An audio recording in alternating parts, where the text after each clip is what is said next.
Hey everybody, welcome to week 3 of class.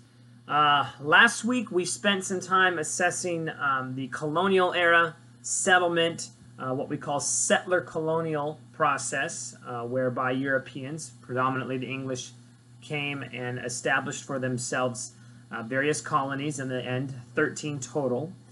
And we looked at some of the development of labor, from indentured servitude to slavery. We looked at the Salem witch trials and kind of got a sense of what the colonial era was like, specifically in 2 to 3 of the colonies. We obviously didn't look at all 13 of them.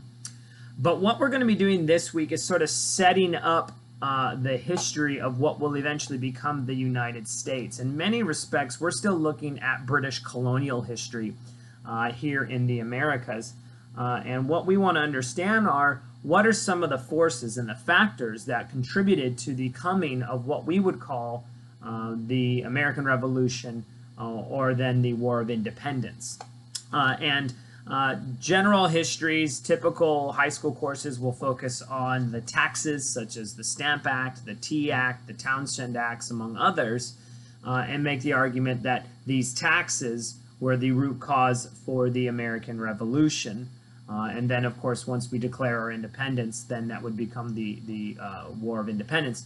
And they're not entirely wrong here, but we have to understand that in many respects, there is a power play. There is a power struggle going on.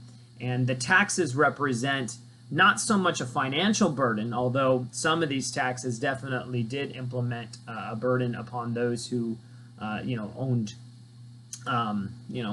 commerce, owned ships, owned businesses, what have you, such as John Hancock, among others, who had to pay these taxes a lot. But one of the bigger issues here was that there was no representation, and so this became a political issue. And to understand why the colonials got so upset about these taxes, you really have to place this into a much broader context than just the taxes themselves. Prior to the first tax being implemented against the colonials, which was known as the Molasses Tax, or the Sugar Act, there were a number of movements, both secular and religious, that moved within the colonies. And these movements really contributed to the people in the Americas sort of looking at themselves as a distinct people. And it reformulated their understanding of what the relationship should be between the people and their government on one end, and this is coming out of a movement known as the Enlightenment, and themselves and their preachers on the other, and that comes from a movement known as the First Great Awakening. And although one is a secular movement, one's a religious movement, both movements began to harness this sense of individualism, and that people could make a choice for themselves, whether they wanted to choose their government or choose their pastors.